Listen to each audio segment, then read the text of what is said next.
One of the most enthralling, dramatic, intense nights I think I've ever seen in a boxing ring. Unbelievably proud of Tony Bellew for an incredible fight. Knew exactly get past those rounds, and listen, big respect to David Haye as well, who stuck in there even when he was tired and hurt his leg. But Tony Bellew was something else tonight because he was just not going to be denied. They wrote him off. I won't say you boys wrote him off because it's your job. Everybody thought he was going to lose. Yeah. Outside of the team. And it was just the most epic performance. Fire away with your questions, Tom. So on that respect, how does it feel to keep proving people wrong? Not really bothered, Phil, in all honesty. It's not why I'm in boxing, mate. I've achieved what I got in boxing for tonight. Just made me 3 kids wealthy, mate. Just done what I've got in boxing for. That's all I do it for. So if it was about me, mate, I could have quit 12 months ago. Well, not 12 months ago. Well, is it 12 months ago? No, I could have quit after May last year. It was just about me, but it's not about me. So that's why, just before the stoppage come, I looked at David and I said, stop now. And he said, shook his head, laughed, and he said, please stop. I'm not here to hear people. And as I said, please stop, I looked at Shane and I said, stop it, lad. And I hit him with the right hand, his legs wobbled, hit him with the left hook that he didn't. He can take, he has got a good chin. He takes shots really well back, he sees. We all do. And he took the right hands all night, but it's the left hook that he didn't see. And it just made him collapse and fall, doing the way he didn't. It was over. And I'm not here to hurt him. I know that he said it all through the build up in the camp, how he wants to put me in hospital and leave me on a stretcher. That is never my intention. He's got 2 kids, man, and kids need the dads. And just after he goes home safe tonight. So tell us what you said to each other, Tony, at the end. Told him thank you. You've helped me secure my kid's future. And he said, no, thank you for making such a great fight. He said, I can't believe you're still standing. So I told him, you'll understand when I walked that ring tonight, you don't understand what I was prepared to do. And you just have no idea of the places I'm going to go. I keep telling you, and I think you think I'm taking the piss. I don't even want to say the words because I'm scared of saying them, but I'll go as far as I have to go, man. I've got no switch off button. No matter how hard they hit me, no matter how painful it gets, I can't stop. And I frightened myself. I turned up here tonight and I don't believe in anything, man, but I just said a prayer to just please get me home safe to these kids tomorrow. And I know what you don't understand what in my mind, I was thinking I was going to be hit by a bus. And you know what I was going to do? I was going to get up and run it over. Because in my mind I just kept thinking I've got to go through whatever he hits me with, because he will tire, he will fade. And I kept doing it and I kept doing what I had to do, and I don't know, man. It's crazy, innit? I've got what I wanted to win the fight, but I know what comes with it now, and just this nonsense, this circus is going to keep following me now. Believe it or not, I don't actually like all this. I've started to actually hate it, in all honesty. But you know what, I've just got to embrace it, man, and just do the best I can with it, because I'm not perfect. I'm not a perfect person, I'm far from it. I make some bad mistakes, I make some bad moves in life, and don't make me out to be perfect or this big rocky story. My life is far from perfect. I've done some fucked up things in my life, so I'm sure you all have here, but I just want to be left alone and just enjoy my time with my kids. I've been away from my kids for nearly 14 weeks on and off. I've been in a mode in my mind thinking I've got to go through hell, and I know how good he is. He's exceptional at what he does. See how fast and dangerous he was in them first 4 rounds, where he hit me with 2 shots, and it's that mental fortitude I've got up there. I can't give in, and that's the only danger to me in this game is me, and the danger to myself. So, you know, just keep, there's a certain number of times you can keep doing this, and it's not many more times, I'll be honest. So where does that mental strength take you next? And so you say you know you can't hold yourself back. There's opportunities now, isn't there, for some seriously massive fights? Yeah, man, I know what you're all thinking. The winner of them 2 monsters at Wembley. Everyone wants to see the heart of a fat guy, how long can you take it?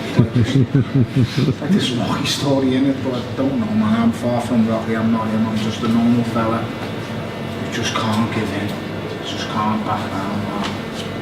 I just need to, I don't know what I'm going to do, I really don't. What I'm waiting for is them to get off that plane tomorrow. That's what I'm waiting for, and to know my son, to know. Has anything crossed your mind, Tony, any future goal? Like, you know, to get through this, I know you have to focus on this fight, but has anything crossed your mind as a what if? No, I said this to you before it. I said, the only thing to do is get home safe, and that's the only thing I can contemplate, so nothing else crossed my mind. I just said a bit of nonsense on Sky Sports a minute ago about fighting that big girl from Alabama, but I'll be honest, it's just me talking nonsense again, and just talking nonsense. I don't know, it's, listen, I made a promise to my kids I'm getting home safe, and my 11-year-old kid looked at me before I left the hotel tonight on a FaceTime and just said, just win and be safe, Dad. And you know, my 11-year-old kid shouldn't be thinking that. He should just be thinking, Dad goes to work and comes home at 5 o'clock, mate, but this is the business I'm in. And I've done what I needed to do. So on the flip side, Tony, as well as there being opportunities, you've spoken as though this fight is potentially being your last 12 months. It is. Could you even consider walking away now? No. Yeah, I could walk away tomorrow, mate, happily. I could. But I'm just going to make me an offer that I can't. We'll sleep on it. He's going to make me an offer that I can't, man. I know it. I know he is. He's going to give me some moves or do some mad shit. That's going to make me missus go, you're going back in, lad, no matter what, you've got no choice, you're going. She's tougher and braver than me, she really is. I told you, man, I don't fear no man. I really don't. That's the scary part. I don't fear anyone. I don't fear nothing. But I fear going home to her, lad, and not having what she wants. And so would you if you knew her. So, you should tell me that couple of fights have been more improbable than the last. I mean, he's won a world title at Goodison, he's off the canvas, he's beaten a heavyweight for 20 pounds there. How do you top that? How do you keep that? You know? Well, I think a lot of credit has to go to Dave Colbert as well. He's improved so much as a fighter, and it wasn't just the way he boxed in those first couple of rounds. And I have to say, what surprised me as well was he took every shot that Haye could land on his chin flush. And he didn't really look hurt in the fight. He was stung a couple of times, but not. He didn't wobble around, take a knee. It was incredible. It's like, you know, sometimes in life you free run.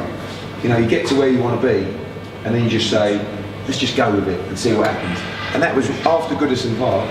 That was what he really was doing, just free rolling. He was like, whatever happens now is a bonus. And now he's beaten David Haye. And everybody before tonight was saying David Haye is one of the best heavyweights in the world. He is. There's no way that where David Haye is ranked in the governing bodies, that could have been a final eliminator for the heavyweight championship as well, easily. So as far as I'm concerned, he has earned his shot at the heavyweight championship of the world. Now Klitschko is fighting Joshua, April 29th. That's not Joseph Parker and Deontay Wilder.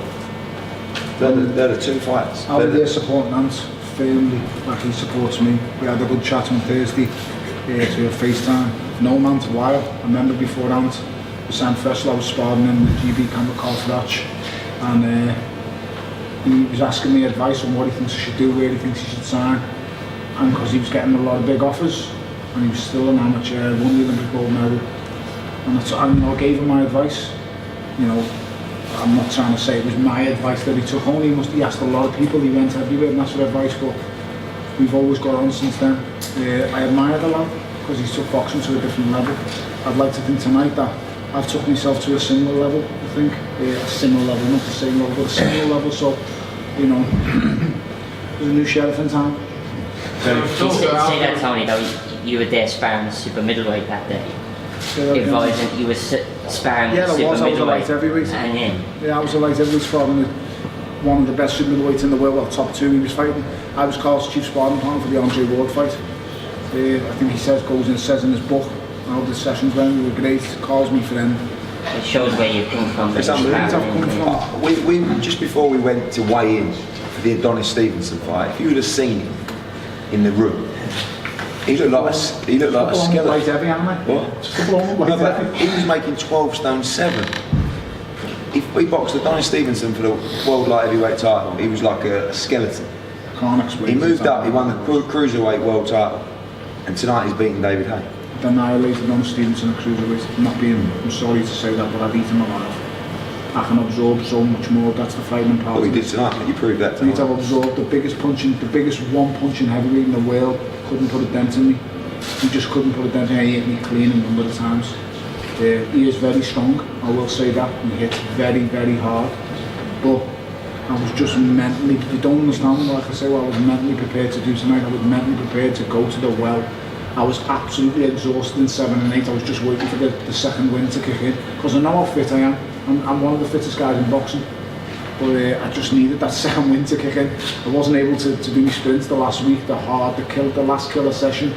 And I think I don't think I'd have been tired as I was in the 7th and 8th if I could have just had that little last week. But I had the bad right knee in the build-up. I had a knee brace on last night when we were doing certain adjustments in the room, in the hotel room. You know, it's a mad week, and like I say, it is, if she was on the other foot tonight, he wouldn't have heard that I've had a bad knee. I'm only letting you know now, I don't make excuses. There was no excuses tonight, no excuses from me. Win, lose or draw, a fight. It's a fight, and that's all it is. And you know, I came good tonight to show them what I'm about. Tony,